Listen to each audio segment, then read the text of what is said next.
So hey guys, this is Vivek Kedia here. So आज हम जो चीज़ देखने वाले हैं वो है आपका how to write answers in law papers in CA, CS, CM exam. हमारा जो सीए एग्जाम हो, चाहे वो सीएस एग्जाम हो या सीएम एग्जाम हो, इसमें जो भी थ्योरेटिकल या लॉ पेपर रहता है उसमें हम लोग को किस तरह से अपने आंसर को क्या करना है, लिखना है। तो आज हम ये वाला वीडियो उस बारे में है, ठीक है। तो आइए देखते हैं। तो सबसे पहले मैं जो यहाँ पे क्वेश्चन कवर करने वाला हूँ, कंपनी लॉ को कवर करने वाला हूँ, और वो क्वेश्चन रिलेटेड रहेगा डॉर्मेंट कंपनी से। ठीक है, डॉर्मेंट कंपनी जैसे कि हम लोग जानते हैं, अगर आप जानते होंगे, आपने इसके बारे में पहले पढ़ा होगा, तो इससे रिलेटेड मैं एक केस स्टडी क्वेश्चन मैंने लिया है एक जगह से। ठीक है, इसको हम लोग क्या करेंगे, सॉल्व करके देखेंगे। ठीक है ना, किस तरह से इसको लिखना है, किस तरह से मतलब हम लोगों को प्रेजेंट करना है अपना आंसर। और काफ़ी लोगों को ये कन्फ्यूजन होता है कि मतलब किस तरह से मतलब वो तो जस्ट पढ़ाई कर ले रहे हैं, जो भी उनके मतलब फैकल्टी जहाँ से भी उन्होंने क्लास लिया, वो तो they are like reading and studying the note they have been provided with, but उनको एक कन्फ्यूजन रहता है और उनको मतलब एक डाउट रहता है कि मैंने एग्जाम में इसको किस तरह से लिखना है। क्योंकि आजकल जो फैकल्टी या फिर कोई भी टीचर से आप क्लास ले लो तो वो सब पढ़ाते हैं, अच्छे से पढ़ाते हैं, काफ़ी लोग करवा भी देते हैं, काफ़ी टीचर्स क्लास में क्वेश्चन वगैरह सॉल्व करवा भी देते हैं। स्टिल काफ़ी लोगों को डाउट रहता है कि इतने चार्ट्स में हम लोग पढ़ रहे हैं, मतलब पॉइंट वाइज पढ़ रहे हैं। तो एग्जाम में जब बड़ा बड़ा आप लोग देखे हुए, खासकर सीएस का जो एग्जाम होता है, सीएस एग्जीक्यूटिव का, सीए में भी इवन जो लॉ के पेपर्स होते हैं इंटर लेवल पे, या सीएमए में भी, वहाँ पे जो केस स्टडी होता है ना, काफ़ी बड़े बड़े केस स्टडीज पूछे जाते हैं। मतलब जो क्वेश्चन का लेंथ होता है ना, वो काफ़ी ज़्यादा बड़ा होता है। तो फिर वो ऐसा लगता है कि इसमें कितना मतलब टफ कुछ ऐसा पूछ लिया, तो इसको अच्छे से ब्रेक डाउन कैसे करें, कैसे हम लोग कम से कम घबराएं एक केस स्टडी क्वेश्चन को देख के जो कि लॉ पेपर में हमारा रहता है, और उसको किस तरह से अच्छे से प्रेजेंट करें कि मैक्सिमम से मैक्सिमम हम लोग क्या कर सके, मार्क्स को ऑब्टेन कर सके। तो चलिए आइए इस वीडियो को बिना किसी फर्दर टाइम वेस्ट किए स्टार्ट करते हैं। तो पहले हम लोग देख लेंगे कि किस तरह से हम लोगों को क्या करना है, थ्योरी क्वेश्चन को एग्जाम में अटेम्प्ट करना है। मैंने यहाँ पे कुछ की पॉइंट्स बना रखे हैं। ठीक है, आप यहाँ से ऐसे करके, यहाँ पे 6 है, ये यहाँ पे 7 है, यहाँ पे 8 है, 9 है, ये भी आपको नहीं देखना है, ये आपके नोट्स वाले पोर्शन है। तो यहाँ से ये वाला मैंने कुछ की पॉइंट्स बना के रखा है, तो इससे हम लोग समझेंगे। ये मैंने पॉइंट वाइज में बिल्कुल मतलब यहाँ पे मैंने वो करने की कोशिश किया है, एक जगह इकट्ठा करने की कोशिश किया है कि आपको क्या क्या पॉइंट को आपको दिमाग में रखना है कि आप लोग मतलब क्या करो, बढ़िया से आंसर को लिख पाओ। तो पहला पॉइंट हम लोग को ये ध्यान में रखना है, if case study is equals to more than 5 marks then try to divide in 3 parts. अगर केस स्टडी वाला क्वेश्चन अगर 5 मार्क्स या 5 मार्क्स से ज्यादा का आने वाला है ना, चाहे वो किसी भी एग्जाम का हो, सीए, सीएस, सीए में, तो हम लोग क्या करेंगे, हमेशा कोशिश करेंगे कि आंसर को अपने 3 भाग में भाग दिया जाए। आप लोग काफी ये लोग जानते होंगे, अभी तो सबको ये सब चीज पता है, ये सब कोई नया चीज नहीं है। स्टिल मैं आपको बता दे रहा हूँ वीडियो के स्टार्टिंग में, फिर अपने लोग जाएंगे किस तरह से हम लोग क्वेश्चन को अटेम्प्ट करना है। पहले हम लोग ये देख लेंगे। तो सबसे पहले 3 पार्ट्स में क्या डिवाइड करना है, सबसे पहले हम लोग एक लिखेंगे रेलेवेंट प्रोविजन, या आरपी का मतलब रेलेवेंट प्रोविजन। उसमें हम लोग कुछ लिखेंगे जो कि मतलब रेलेवेंट प्रोविजन में क्या लिखा जाता है आप लोग को वैसे पता होगा, जिन लोगों को नहीं पता मैं बता देता हूँ। मान लीजिए क्वेश्चन पूछा गया गवर्नमेंट कंपनी से, तो रेलेवेंट प्रोविजन वाले पॉइंट में हम लोग लिखेंगे क्या मतलब कौन सा सेक्शन या फिर कौन सा मतलब रूल्स या फिर कौन सा रेगुलेशंस किसी भी एक्ट का उससे डील करता है, वो सेक्शन का नाम वगैरह लिखेंगे, और वो प्रोविजन में क्या लिखा है हम लोग ये वाला चीज भी रेलेवेंट प्रोविजन में लिख देते हैं। फिर आता है एफएनए। एफएनए का मतलब यहाँ पे होता है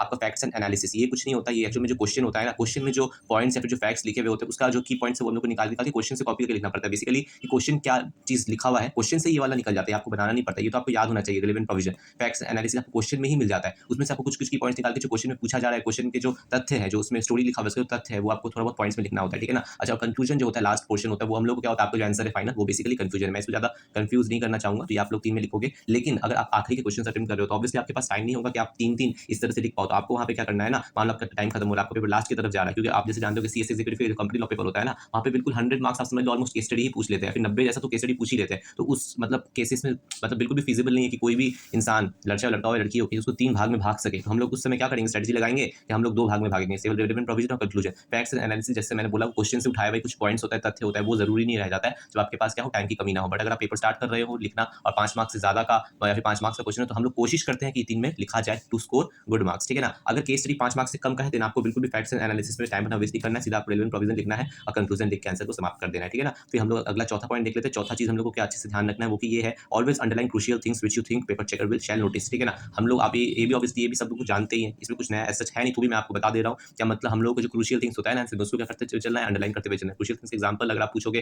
तो सेक्शन नंबर हो सकता है, रेगुलेशन नंबर हो सकता है, रूल्स नंबर हो सकता है, या फिर कोई अगर केस लॉ का नाम हो तो वो भी हो सकता है। ठीक है ना। इसके अलावा अगर आपको लग रहा है कि ऐसा मैंने कुछ एक पॉइंट लिखा, या फिर जो की जो मतलब आंसर का जो मतलब मुख्य वहीं पे लिखा हुआ है, कुछ जो मेन लाइन है जो आंसर को डिफाइन करता है, तो वो अगर आप अंडरलाइन कर दोगे तो पेपर चेकर के लिए क्या हो जाएगा, काफी आसानी हो जाएगा। क्योंकि पेपर चेकर आपको पता है बहुत सारा पेपर चेक करते हैं, तो अगर आप अंडरलाइन करोगे, उनकी नजर में जल्दी से आएगा, तो फिर आपको मार्क्स मिलने में भी क्या होगा, आसानी होगा। ठीक है ना। अच्छा, उसके बाद हम लोग देख लेंगे डोंट ओवर अंडरलाइन। ठीक है, आपको क्या करना है, ओवर मतलब बहुत ज्यादा अंडरलाइन नहीं करना है। अगर कोई स्टूडेंट क्या करते हैं, उनके फैकल्टी बताए होते हैं, फिर यूट्यूब से किसी भी सीनियर से सुने होते हैं कि हम लोग अंडरलाइन करना है, वो लोग क्या करते हैं ना, बहुत ज्यादा अंडरलाइन कर देते हैं, पूरे आंसर को अंडरलाइन कर देते हैं। फिर वो देखने में क्या होता है, बहुत ही भद्दा लगने लगता है। फिर वो अंडरलाइन करने का ऑब्जेक्टिव तो कुछ नहीं रह जाता है ना, तो फिर आपको अंडरलाइन बहुत ज्यादा भी नहीं करना है। आपको पता होना चाहिए कितना अंडरलाइन करना है, कितना अंडरलाइन नहीं करना है। जैसे कि मैंने बोला, section number, regulation number, rule number हो गया, कोई केस लॉ का नाम हो गया, कोई की चीज जो कि आंसर को डिफाइन करता है, जो की या फिर इंपॉर्टेंट चीज है आंसर, आपको बस वही अंडरलाइन करना है, आपको ओवर नहीं करना है, बहुत ज्यादा नहीं करना। ये मैं बोलूंगा ये काफी क्या है, अपना इंपॉर्टेंट पॉइंट है। काफी स्टूडेंट क्या करते हैं, बहुत ज्यादा ही अंडरलाइन कर देते हैं, जिसके कारण क्या होता है, उनका आंसर हद से ज्यादा खराब लगने लगता है, भद्दा लगने लगता है, प्रेजेंटेबल नहीं लगता है, फिर उनको क्या होता है, मार्क्स नहीं मिलता है। ठीक है ना। अच्छा, 5वां पॉइंट हम लोग देख लेंगे, ऑलवेज राइट इन पॉइंट्स। आपको हमेशा हर चीज को क्या करना है, पॉइंट्स में लिख के आना है। ये तो आपके लिए मैं क्या बोलूंगा, आपके लिए ये भी बहुत ज़्यादा इंपॉर्टेंट है, ठीक है? नहीं आपके लिए क्या है, बहुत ज़्यादा इंपॉर्टेंट है। आपको क्या करना है, सब कुछ पॉइंट्स में लिख के आना है। अगर रेलेवेंट प्रोविजन में जो आप पॉइंट्स लिखने वाले हो, जो आप सामान जो आप लिखने वाले हो ना रेलेवेंट प्रोविजन के अंदर, वो बिल्कुल पॉइंट्स में आना चाहिए। वो ऐसे एक पैराग्राफ नहीं होना चाहिए। अगर वो पैराग्राफ है, तो आप भूल जाओगे, आपको मार्क्स मिलेगा। फैक्ट्स एंड एनालिसिस में कुछ भी लिख रहे हो, आपको पॉइंट्स होना चाहिए। कंक्लूजन में कुछ लिख रहे हो, आपके पास पॉइंट्स होना चाहिए। इवन अगर डायरेक्ट क्वेश्चंस भी एग्जाम में आ रहे हैं, इवन अगर डेफिनेशंस भी आ रहा है, मैं इस वीडियो में डेफिनेशंस वाला डिस्कस नहीं करने वाला, ओनली केस स्टडी डिस्कस करने वाला हूं। बट अगर आपको डेफिनेशन भी पूछा जाता है ना एग्जाम में, तो उसको भी आप ट्राई करो कि आप उसको पॉइंट्स में लिखो, क्योंकि अगर पॉइंट्स में लिखते हो, इसका एडवांटेज मैं आपको जल्दी से बता देता हूं। जो पेपर चेक करता है, उसको ये लगता है कि आप क्या हो, जो भी लिख रहे हो, चाहे वो सही लिख रहे हो या फिर जेनरिक बात भी क्यों ना लिख रहे हो, तो फिर वो क्या है, काफी सही है। जो आप लिख रहे हो, आपको एग्जामिनर को ऐसा एक पॉइंट भी जाता है कि ये बंदा क्या है, या फिर जो स्टूडेंट देने आया ना एग्जाम में, काफी ज्यादा कॉन्फिडेंट है, क्योंकि जो बहुत पैराग्राफ में लिखा है, उस पेपर चेकर को पता है कि इसमें कुछ भी अच्छा कचरा लिख के घुसा दिया है, उन लोगों का एक्सपीरियंस है। तो फिर वो लोग क्या करते हैं ना, उसको सीधा काटते हैं, फिर इग्नोर करके बिल्कुल भी मार्क्स नहीं देते। तो अगर पॉइंट में लिखोगे, अब वो आपको कुछ उतना भी अच्छा कंटेंट नहीं है, बट अगर पॉइंट्स में लिखो ना, तो दे आर लाइक कि हाँ भाई, इसको स्टूडेंट को कुछ पता है, ये बहुत ज्यादा कॉन्फिडेंट है। तो कॉन्फिडेंस का बात आता है, प्रेजेंटेबल लगता है, कॉपी काफी सुंदर लगता है, ठीक है ना। अगर आपका आंसर आपको अच्छे से पता है, तब तो आपके लिए मतलब एडवांटेज ही एडवांटेज है। तो क्योंकि आप पॉइंट में लिख के आओगे, तो आपको क्या होगा, काफी ज्यादा प्रेजेंटेबल लगेगा, और आप विश्वास करो, आपको फुल मार्क्स मिलेगा, 5 में 5, 5 में 4, इससे कम तो मिलने का कोई सवाल ही नहीं। आधे लोगों को मार्क्स नहीं मिलता, क्योंकि वो क्या लिख के आते हैं, पैराग्राफ लिख के आते हैं, ठीक है ना। अच्छा, try to maintain gap between words and lines. जो एक एक वर्ड्स है, एक एक लाइन्स है, इसे प्रॉपर्ली आप गैप मेंटेन करो। बिल्कुल भी खिचड़ी बना के आपको नहीं आना एग्जाम में, ठीक है ना। हर एक आंसर के लिए आपको फ्रेश पेज यूज करना है। ये भी आपकी फैकल्टी, अगर आप कहीं से क्लास लिए होगे, आपको हो सकता है एक बेसिक आइडिया होगा ही, और नहीं भी है तो आप सुन ही लो कि आपको हर एक आंसर के लिए क्या करना है, फ्रेश पेज को इस्तेमाल करते हुए चलना है। यानी एक पेज में अगर आपका एक आंसर खत्म होता है, तो आपको लाइन टाइम के दोबारा वहां से नहीं शुरू करना है। चाहे वो आपने इतना पेज, मान लो ये आपको पेज, अगर आप ऐसा ज्यूम कर लो और आपका आंसर यहीं पे खत्म हो जाए, इतना पेज अगर वेस्ट हो रहा है ना, तो भी आपको होने देना है। आपको लाइन टाइम के अगले पन्ने पे आके आपको फिर वो लिख के आंसर टू दिस क्वेश्चन, इस तरह से करके आपको लिखना है। आपको बिल्कुल वेस्टेज के बारे में वहां पे सोचना नहीं है, वरना फिर आपका अटेम्प्ट जो है ना, वही वेस्ट हो जाएगा, ठीक है ना। तो इस बात को आप ध्यान रख लेना, पेज वेस्टेज के बारे में आपको ज्यादा सोचना नहीं है। आपको एक आंसर लिखना है, अगर यहाँ पे खत्म हो, यहाँ पे खत्म हो, यहाँ पे, उससे मैटर नहीं करता। आपको अगले पन्ने से ही अपना क्या करना है, नेक्स्ट वाला आंसर को शुरू करना है, ताकि आपका कॉपी पहला बात सुंदर लगे। हम लोग अपना कॉपी को फूल से तो सजा नहीं सकते ना, हम लोगों के हाथ में जो है, हम लोग वो कर सकते हैं। हम लोग के हाथ में क्या है, हम लोग अपना कॉपी को प्रेजेंटेबल, साफ सुथरा, सुंदर रखे, ताकि जो पेपर चेक करे उसके दिमाग में इतना ज्यादा प्रेशर है, तो उसके जो क्या होगा, क्लियर पेपर रहेगा, साफ सुथरा रहेगा, तो उसको मार्क्स देने में और चेक करने में भी उसको इंटरेस्ट आएगा। आप लोग ये चीज को समझ लो। खिचड़ी अगर उसको दे दोगे, तो उस खिचड़ी में आपको मार्क्स मिलने का चांस बहुत ही कम है, इवन फेल हो जाने का चांस बहुत अच्छा है। बहुत ज़्यादा चांस है कि आप फेल कर जाओ, ठीक है। तो ये चीज़ आपको, मैं आपको डिमोटिवेट नहीं कर रहा हूँ, जिस तरह से कॉपी चेक होता है, जो मेरा एक्सपीरियंस है, मैं आपसे वो क्या कर रहा हूँ, यहाँ पे शेयर कर रहा हूँ, ठीक है ना। तो हम लोग यहाँ पे वाला पॉइंट देख लिए। अब हम लोग देखेंगे, अगर आप कोई भी पॉइंट्स लिख रहे, जैसे कि मैंने यहाँ पे बोला कि आप जो भी लिखोगे ना, हमेशा पॉइंट्स में लिखा। तो पॉइंट्स में हम लोग कैसे लिखेंगे, तो आप लोग पॉइंट्स में इस तरह से पॉइंट्स दे सकते हो। अब मैं आपको थोड़ा डेमो दिखाता हूँ यहाँ पे, ये देखो, इस तरह से पॉइंट दे सकते हो। ये वाला आप इस्तेमाल कर सकते हैं एरो, या फिर आप ऐसे डॉट वाला जो होता है ना, डॉट वाला पॉइंट देके भी कर सकते हैं। रोमन नंबर से भी पॉइंट दे सकते हो, या फिर अल्फाबेट्स भी दे सकते हो। तो इस तरह से आपको पॉइंट्स को क्या करना है, इस आपको इस्तेमाल करना है। ये आपके लिए उतना इंपॉर्टेंट नहीं है, आप लोग ऑब्वियसली कर ही लोगे, बट इससे मैटर नहीं करता। आप इवन स्टार भी बना सकते हो पॉइंट्स में, आप इस तरह से स्टार बना के भी आप अपने पॉइंट्स क्या कर सकते हो, लिख सकते हो, ठीक है ना। अच्छा, आप नो पैराग्राफ एट ऑल, ये मैं पहले डिस्कस कर चुका हूं। आप लोगों को किसी भी तरीके का पैराग्राफ यानी राम कहानी एग्जाम में लिखने आपको लिख के नहीं आना है। आपको मार्क्स चाहिए, तो पास होना है, तो कहीं भी आप पैराग्राफ नहीं लिखो, हर जगह अवॉइड करो। कहीं कहीं आपका पॉइंट्स इतना बड़ा हो जाएगा कि वो एक पैराग्राफ लगेगा, it will look like a paragraph, but वो चीज नहीं बोल रहे, वो तो आपको फिर लिखना ही पड़ेगा। बट आप किसी भी चीज का खिचड़ी नहीं लिखते, आप कोशिश करोगे कोई बड़ा चीज भी है, तो मैं तो 3-4 पॉइंट में हिस्सा करके ही लिखूं। तो मैंने पॉइंट वाला पॉइंट को काफी डिस्कस कर लिया है। तो हम लोग अब आगे बढ़ते हैं और देखते हैं कि एक केस स्टडी क्वेश्चन को किस तरह से क्या किया जा सकता है, सॉल्व किया जा सकता है। यहाँ पे हम लोग डोरमेंट कंपनी का केस स्टडी देखने वाले हैं। मैंने इस तरीके के क्वेश्चन बनाने की कोशिश किया है, तो जिस तरीके के एग्जाम में देखोगे आप, बड़ा बड़ा पूछा जाता है, जहाँ पे इररिलेवेंट और बकवास की बातें भी क्वेश्चन में लिखी हुई होती है, ताकि स्टूडेंट को क्या किया जा सके, मैक्सिमम से मैक्सिमम कंफ्यूज किया जा सके। तो उस तरीके का मैंने केस स्टडी देखो बड़ा सारा बनाया है, जिसको हम लोग ब्रेक डाउन करेंगे, और इसका क्या करेंगे, हम लोग आंसर किस तरह से लिखना है, ये चीज़ हम लोग देखेंगे। यहाँ पे हम लोग क्वेश्चन देखेंगे। Aquatic innovations private limited was incorporated in April 2021 with the object of developing a water purification technology based on a patented chemical formula, ठीक है। तो हमें जब भी एग्जाम में क्वेश्चन आएगा ना, तो हमें जो फुल स्टॉप रहते हैं, यहाँ पे जहाँ पे एंड हो रहा है ना, वहाँ तक हम लोग को क्या करना है, पढ़ते हुए चलना है, ठीक है। एक एक लाइन को पहले हम लोग को पढ़ते हुए चलना है, ठीक है। पहले हम लोग जो क्वेश्चन को देखोगे आप, तो आपका पहले मेन फोकस ये होना चाहिए, आपको एंड में आना है क्वेश्चन के, ठीक है। और आपको एंड से देख के समझना है कि ये क्वेश्चन किस चीज़ से पूछा जा रहा है। जैसे कि हम लोग यहाँ पे देख सकते हैं, however during a board meeting director वगैरह लिखा हुआ है। यहाँ पे आप देखोगे डोरमेंट कंपनी, देखो डोरमेंट लिखा हुआ है। आपको ये चीज़ थोड़ा थोड़ा आपको एनालिसिस करना पड़ेगा क्वेश्चन को देख के, ठीक है ना। ये किस चीज़ से पूछा जा रहा है, तो हम लोग यहाँ पे देख के समझ सकते हैं। During a board meeting one of the directors object that can not apply for dormant status. उसके बाद डोरमेंट स्टेटस थी, हम लोग समझ के हम लोग एक बेसिक आइडिया आ गया डोरमेंट कंपनी का। अब ये जो क्वेश्चन होता है, इसमें बहुत सारा बकवास का बात भी लिखा होता है, जो हमारे लिए रेलेवेंट नहीं होता। हम लोग एक बार ऊपर से इसको पढ़ेंगे, फुल स्टॉप जहाँ पे हम लोग स्टॉप कर जाएंगे, ठीक है। आपको जल्दी से क्विक इसको रीडिंग लेना है। तो till March 2024 the company has not yet started commercial production. It only incurred normal office expenses, paid ROCPs, ठीक है। ROCPs and revenues paid in registration, ठीक है। The company has also not filed its financial statement and return for last 2 years, ठीक है। The company is looking to cut down its compliance cost and still does not has any business income, ठीक है। अच्छा, यहाँ पे हम लोग देख लेंगे जो मेन यहाँ पे, the directors of the company are looking forward to apply for the status of a dormant company. Director जो चाह रहे हैं, ये हम लोग देख सकते हैं कि वो डोरमेंट का स्टेटस अप्लाई करना चाह रहे हैं, ठीक है। However, during a board meeting, one of the directors, Mr. Vivek Kedia, objects that company cannot apply for dormant status because company failed to file its financial statement and return for last 2 years. यहाँ पे हम लोग देख रहे हैं part question दिया हुआ है। तो can Aquatic apply for dormant status, give reason, ये पहला क्वेश्चन है। What form to be filed with to obtain dormant status is contention of mister Vivek Arya valid. इस तरह से क्वेश्चन आता है, ठीक है ना। तो अब हम लोग देखेंगे, सबसे पहले हम लोग को किस तरह से क्या करना है, सॉल्व करना है। पहले हम लोग ये चीज़ समझ गए कि इससे हमारा रिलेटेड है, ये डोरमेंट कंपनी से रिलेटेड है, ठीक है।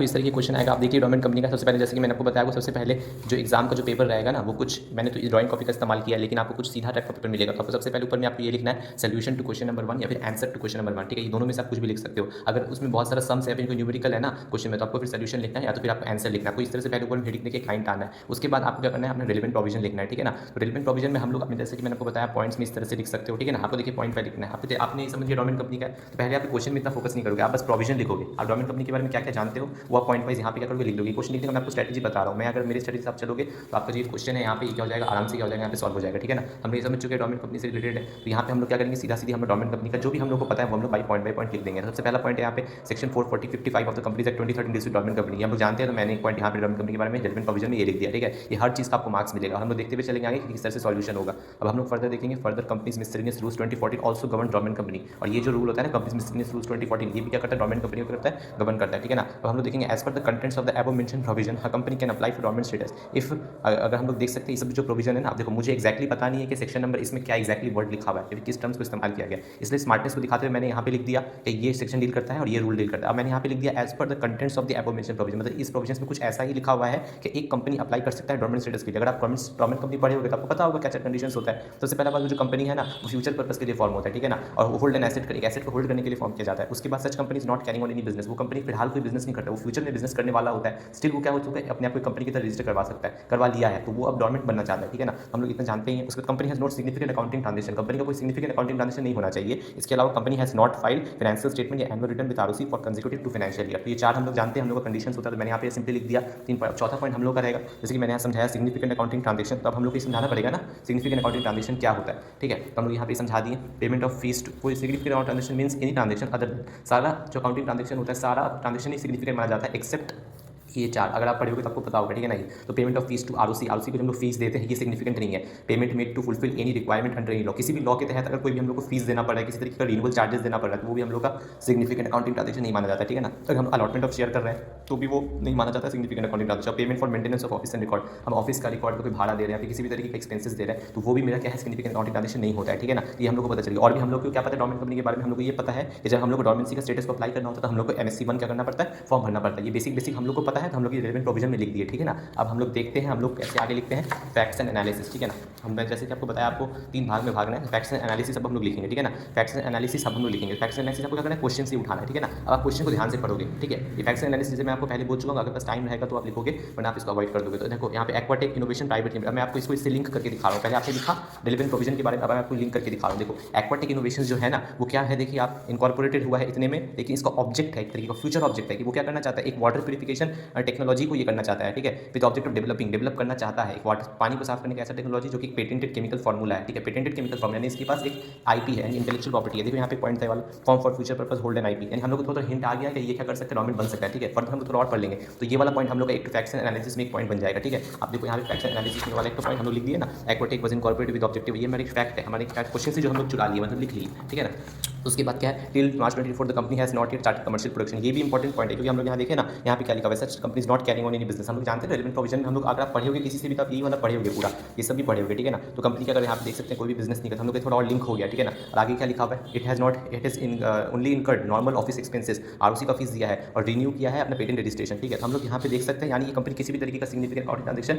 नहीं किया है, कि हम लोग को पता है सारा अकाउंटिंग ट्रांजेक्शन ही सिग्निफिकेंट होता है एक्सेप्ट ये चार, ठीक है। तो आप देखो ना ये चार में ये वाला कवर्ड है, ये आरओसी का फीस दिया है वो आपको यहाँ पे कवर हो जा रहा है, ठीक है ना। और इसके बाद क्या किया, पेटेंट का रजिस्ट्रेशन फीस दिया है, आप देखो तो पेटेंट रजिस्ट्रेशन फी यहाँ पे कवर हो जा रहा है, पेटेंट एक्ट 1970 के तहत, ठीक है। Patent made to fulfil and requirement under any law, ये वाला यहाँ पे कवर हो जा रहा है, ठीक है ना। और इसके बाद अगर आप देखोगे तो फिर ऐसा कुछ खर्चा ये नहीं किया, और नॉर्मल ऑफिस एक्सपेंस दिया है वो भी यहाँ पे कवर हो जाएगा। देखो payment for maintenance of office and record, यानी हम लोग को पता चला कि सिग्निफिकेंट अकाउंटिंग ट्रांजेक्शन भी नहीं किया है, तो अब ये तो फर्दर और भी अच्छे से विजिबल हो जाएगा, ठीक है ना। तो हम लोग ये वाला पॉइंट भी यहाँ पे देखो फैक्ट्स एंड एनालिसिस में हम लोग क्या कर दिए, यहाँ पे लिख दिए the company has not doing any business, the company has incurred following expenses, the company has, जैसे कि हम लोग यहाँ पे हम लोग देखेंगे कि कंपनी क्या किया है, 2 साल से क्या किया है, फाइल भी नहीं किया अपना। और ये भी वाला एक कंडीशन होता है, अगर इसको डोमेन का स्टेटस चाहिए तो ये 2 साल तक क्या किया हो, फाइलिंग ना किया हो, ठीक है ना। अच्छा, अभी इसको क्या चाहिए, ये तो इरेलेवेंट पॉइंट है, the companies look forward to compliance cost, ये आप तो भी यहाँ पे लिख सकते हो, ठीक है। फैक्ट्स एनालिसिस में आप चाहो तो इसको आप लिख सकते हो, ठीक है ना। अच्छा, उसके बाद हम लोग देख लेंगे कि डायरेक्टर्स चाहते हैं, बट एक डायरेक्टर ऐसा बोलता है, अब यहाँ पे देखो ऐसा उल्टा पुल्टा एक बात लिखा रहेगा आपको कंफ्यूज करने के लिए। यहाँ पे एक डायरेक्टर जिसका नाम विवेक केडिया है, वो ये बोल रहा है कि आप डोमेन स्टेटस अप्लाई नहीं कर सकते क्योंकि आपने क्या किया है ना, फाइनेंशियल स्टेटमेंट और एनुअल रिटर्न 2 साल में फाइल किया। क्वेश्चन में आपको लिख के दिया है, देखो इससे क्या होगा, स्टूडेंट लोग का माथा घूमेगा क्योंकि वो लोग तो ये पढ़ के गए हैं कि अगर फाइनेंशियल स्टेटमेंट एनुअल रिटर्न नहीं फाइल करते हैं, ये कंडीशन है, ये आपको नहीं होने से ही आप डोमेन से अप्लाई कर सकते हो। तो यहाँ पे एक डायरेक्टर जो कि मतलब मैं बोलूँगा थोड़ा बेवकूफ़ी है, या मतलब उसका ऐसा कंटेंशन है, या मतलब आप ये कर सकते हो, आप ये नहीं कर सकते क्योंकि आपने फाइल नहीं किया। तो इस तरीके का चीज़ पढ़ के क्या होता है, स्टूडेंट के दिमाग में क्या आ जाता है, अनक्लैरिटी आ जाता है, मतलब कंफ्यूज हो जाता है। आप कुछ पढ़े होते हो, आपको कुछ और लगेगा। तो इसलिए ये फैक्ट ये पूरा लिखना पहले आपको जरूरी है। ये वाला एक कंडीशन है। तो ये बात तो हम लोग को साफ से पता चल गया कि ये चीज़ यहाँ पे गलत है। ये जो डायरेक्टर है ना, गलत बात बोल रहा है। ऐसा नहीं होता है कि आप यहाँ पे डोमेस्टिक स्टेटस अप्लाई नहीं कर सकते क्योंकि आपने 2 साल तक नहीं किया। ये और भी उल्टा है इसका, 2 साल नहीं किए हैं तो ये आप कर सकते हो। तो यहाँ देखो ना, एक क्वेश्चन है, इस contention of mister Wikipedia valid, तो ये ऑब्वियसली इसका आंसर नो ही होगा। तो हम लोग आगे देखेंगे इसको किस तरह से हम लोग लिखेंगे, ठीक है ना। तो हम लोग आपको मैं यही बोलना चाह रहा हूँ, मैं तो बस टॉपिक में भी थोड़ा घुस गया हूँ, लेकिन आपको समझाना जरूरी है। इसका पूरा पीडीएफ मैं आपको दे दूंगा, आप इसको पढ़ोगे तो आपको हो जाएगा। और वैसे भी आपको राइटिंग प्रैक्टिस करना पड़ेगा। आप कोई भी क्वेश्चन कर रहे हो उसका राइटिंग प्रैक्टिस प्रॉपर्ली करके जाना पड़ेगा, तो ये आपको हैबिट होगा किस तरह से लिखना पड़ेगा, ठीक है ना। हम लोग यहाँ पे जो भी क्वेश्चन से उठा के पूरा लिख दिया। आप देखो, directors are of the opinion to get domestic status to reduce compliance cost, जो यहाँ पे लिखा हुआ है। अब यहाँ पे मैंने एक और पॉइंट लिख दिया लास्ट में, one of the directors opines that domestic status can not be applied as no annual return and financial statement is filed since last 2 years, जो कि यहाँ पे क्वेश्चन में था। मैंने वही पूरा फैक्ट्स एनालिसिस लिख दिया कि एक डायरेक्टर कैसा बोल रहा है। अब हम लोग क्या करेंगे, लास्ट में कंक्लूजन लिखेंगे। कंक्लूजन क्या है मेरा, आप देखो, the company is form for future purpose, ठीक है। ये हम लोग को पता है कंपनी क्या हुआ है, फ्यूचर पर्पस के लिए फॉर्म हुआ है, ठीक है। ये वाला क्या हो रहा है, हमारा रेलेवेंट प्रोविजन से भी क्या हो रहा है, आप देखो लिंक हो रहा है, ठीक है ना। फ्यूचर पर्पस के लिए क्या हो रहा है, कंपनी को हम लोगों ने फॉर्म किया, ठीक है। अब उसके बाद हम लोग होल्ड एन आईपी, एक आईपी को होल्ड करने के लिए, and also satisfy other conditions mention in section 45 and rules there under. और 455 और रूल्स में जो बात जो लिखा हुआ है ना, ये सब क्या करता है, ये सेटिस्फाई कर रहा है ऑलरेडी, ये जो कंपनी है हमारा एक्वाटिक, ठीक है ना। पेटेंट रिन्यूअल एक्सपेंस, अब आपको एक चीज़ डाउट हो सकता है कि पेटेंट रिन्यूअल एक्सपेंस क्या ये नहीं है, सिग्निफिकेंट अकाउंटिंग ट्रांजेक्शन नहीं है। तो मैं बता देता हूँ नहीं है, क्योंकि अगर आप सिग्निफिकेंट अकाउंटिंग ट्रांजेक्शन में डिफिनेशन में जाओगे ना, तो इसका मतलब है सारा अकाउंटिंग ट्रांजेक्शन ही सिग्निफिकेंट है एक्सेप्ट ये चार्ज। इसमें आप देखोगे एक point, payment made to fulfil any requirement under the law. अगर मैंने एक पेटेंट लिया है तो उसका जो रिन्यूअल फीस मैं दे रहा हूँ वो क्या है, एक रिक्वायरमेंट है। पेटेंट एक्ट 1970 का क्या है, वो एक तरीके का क्या है, रिक्वायरमेंट है। अगर मैं ये नहीं देता हूँ तब क्या होगा, मेरा पेटेंट कैंसिल हो जाएगा, इधर कवर हो जा रहा है, यानी सिग्निफिकेंट अकाउंटिंग ट्रांजेक्शन नहीं है। मैंने यहाँ पे एक्सप्लेन भी कर दिया कि patent renewal expense is payment made for requirement under any law that is patent act, hence it is not a significant accounting transaction, ठीक है। यानी इसका मतलब इसने सिग्निफिकेंट अकाउंटिंग ट्रांजेक्शन नहीं किया है। और बाकी जो यहाँ पे 2 ट्रांजेक्शन लिखा हुआ है, ये एनी बेस हम लोग समझ सकते हैं सिग्निफिकेंट नहीं है, आरओसी फीस और ऑफिस वाले, तो हम लोग को पता ही है। तो इसमें थोड़ा आपको क्लैरिटी नहीं हो सकता, तो वो मैंने यहाँ पे ऑब्वियसली कंक्लूजन में इसको क्लैरिफाई कर दिया। वो सबको क्लैरिफाई करने का जरूरत नहीं है, वो एक्सप्रेसली आपने यहाँ पे रिलेवेंट प्रोविजन में लिख ही दिया है कि आरओसी का फीस इसमें एक्सेप्शन होता है, और यहाँ पे जो आपका मेंटेनेंस एंड रिकॉर्ड्स वाला भी एक्सेप्शन होता है, ठीक है ना। अच्छा, अब हम लोग देख लेते हैं मैंने और क्या कंक्लूजन में लिखा है। Not filing financial statement and annual return is a condition for dormant status. अगर आपको डोरमेंट स्टेटस चाहिए तो ये कंडीशन होता है, ठीक है ना, and application and not a barrier. ये बैरियर नहीं है, जैसे कि डायरेक्टर जो क्लेम कर रहे हैं कि भाई आप लोगों ने क्या किया, फाइनेंशियल स्टेटमेंट एनुअल रिटर्न नहीं फाइल किया तो अब आप नहीं कर सकते, ये उल्टा बोल रहा है। लेकिन हम लोग को तो क्लैरिटी है ना चीज़ का, हम लोग को तो अच्छे से ये वाली बात हम लोग पढ़ के गए होंगे एग्जाम में, क्या मतलब हम लोग को यहाँ पे ये कंडीशन होता है नहीं फाइल करने का। डायरेक्टर ये जानबूझ के क्वेश्चन ऐसा दिया था कि स्टूडेंट का दिमाग क्या हो जाए, घूम जाए। लेकिन हम लोग को तो पता है, हम लोग अपने नॉर्मल लैंग्वेज में लिखे कि not filing financial statement annual return is a condition for dormant state, ये कंडीशन है एंड नॉट अ बैरियर, ये किसी तरीके का कोई बैरियर नहीं है, ठीक है ना। यानी यहाँ पे हम लोग अब क्या करेंगे, फाइनल हम लोग कंक्लूजन में लिख देंगे हमारा ये वाला है पॉइंट वाइज। इस तरह से मैंने थोड़ा सा कंक्लूड किया जो मुझे जहाँ लगा, ठीक है ना। ये एक्चुअली मैंने आपको डेमो दिखाने की कोशिश किया, बड़ी आपके प्रूडेंस के ऊपर, ठीक है ना। आपको राइटिंग प्रैक्टिस धीरे धीरे ही होगा। ओवरऑल इस वीडियो का मकसद है कि आप ये देख के समझो किस तरह से आपको क्या करना है, डरना नहीं है और आराम से आपको अपना चीज़ को प्रेजेंट करना है। पहले आपको रेलिवेंट प्रोविजन जो भी आपको पता है वो उतार देना है, उसके बाद आपको लिखना है फैक्ट्स एंड एनालिसिस, जो कि क्वेश्चन से ही जो तथ्य है वही आएगा, और कंक्लूजन में आपका ओपिनियन आएगा जो कि आप टैली करके निकालोगे रेलिवेंट प्रोविजन से, और आपको क्या पूछा गया है क्वेश्चन में वो आप लिख दोगे यहाँ पे। और फाइनल आंसर देखो, ऐसे यहाँ पे 1 2 3 क्वेश्चन था, तो मैंने 1 2 3 का आंसर लिख दिया है। पहला क्वेश्चन क्या था, can Aquatic apply for dormant status, give reasons मैं यहाँ पे ऑलरेडी दे चुका हूँ। यहाँ पे मैं सीधा लिख दिया yes Aquatic can apply for dormant status, हाँ अप्लाई कर सकता है। आप चाहो तो ये चीज़ आप यहाँ पे भी लिख सकते हो, ठीक है। 1 आप सीधा यहाँ पे करके भी लिख सकते हो, ठीक है ना। मैंने ऐसे करके लिखा, इसमें आपको काम हो जाएगा क्योंकि रीजंस मैंने यहाँ पे ऑलरेडी दे चुका हूँ, ठीक है ना। ये वाला हो गया। उसके बाद दूसरा क्वेश्चन यहाँ पूछा गया था, what form to be filled to obtain dormant status, कौन सा फॉर्म भरना पड़ता है, सबको पता है MSc 1 भरना पड़ता है। मैंने लिख दिया MSc 1 form to be used and should be file to ROC, ठीक है ना। और यहाँ पे इसकी कोई कंक्लूजन ऐसा कुछ लिखने की जरूरत नहीं है, ये सबको पता है, ये फॉर्म नंबर है। ये वाला हम रेलेवेंट प्रोविजन ऑलरेडी लिख चुके थे कि MSc 1 फॉर्म का क्या होता है, हम लोग इस्तेमाल करते हैं डोरमेंट स्टेटस को अप्लाई करने के लिए। अब इसके बाद तीसरा क्वेश्चन है, इस contention of mister Wikipedia valid, और इनका जो कंटेंशन था तो ये क्या वैलिड है, नहीं ये वैलिड नहीं है। Contention of mister Wikipedia here is not tenable, आप इस तरह से लिख के आओगे, ये थोड़ा लैंग्वेज होता है लेकिन लिखने का, अगर आप लिखोगे तो इससे आपको अच्छा मार्क्स मिलेगा। नॉट टेनेबल मतलब ये जायज़ नहीं है, ये जो बोल रहे हैं ना डायरेक्टर, ये गलत बात है, जायज़ नहीं। आप ये सब वर्ड थोड़ा इस्तेमाल करोगे तो आपके लिए क्या रहेगा, अच्छा रहेगा। देखो मैंने किस तरह से अंडरलाइन किया, MSc 1 यहाँ अंडरलाइन कर दिया, यस अंडरलाइन कर दिया है। नॉट टेनेबल मतलब ये गलत बोल रहे हैं, सब अंडरलाइन कर दिया है। अंडरलाइन वाला पूरा देख सकते हो यहाँ पे, ठीक है ना। इस तरह से आप लोग करोगे, जैसे मैंने सेक्शन नंबर कर दिया, आप कंपनीज एक्ट 2013 अंडरलाइन कर दोगे। अभी रूल्स का नाम अंडरलाइन कर दिया, मेन चीज़ फ्यूचर पर्पस वाला पॉइंट कर दिया, यहाँ पे नॉट कैरिंग ऑन बिजनेस वाला कर दिया पॉइंट को अंडरलाइन, सिग्निफिकेंट अकाउंटिंग ट्रांजेक्शन को अंडरलाइन कर दिया, नॉट फाइल वाला अंडरलाइन कर दिया। इसका क्या मतलब होता है आप यहाँ पे थोड़ा अंडरलाइन कर दोगे, फॉर्म नंबर अंडरलाइन कर दिया। इस तरह से आपको क्या करना है, ठीक है। मैं इसका PDF आपको दे दूँगा, ठीक है। और आप लोग घर में सॉल्व करने की कोशिश करो। मैं बोलूँगा इसी केस स्टडी को आप लोग एक बार क्या करो ना, खुद से एक बार बना के आप करो कि आप इसको सॉल्व कर पाओ, ठीक है ना। इसको आप लोग ट्राई करो, मैं आपको PDF दे दूँगा, इसी को आप ट्राई करो या फिर आप अलग अलग ट्राई करो, ठीक है ना। मैं आपको relevant provision facts and analysis इस तरह से आप करो तो आपको बहुत अच्छा रहेगा। और आप देख सकते हो मैंने इसको किस तरह से सॉल्व किया है। तो आज के लिए इतना ही, अगर आपको कोई डाउट है तो आप मुझे कमेंट बॉक्स में पूछ सकते हैं। Thank you.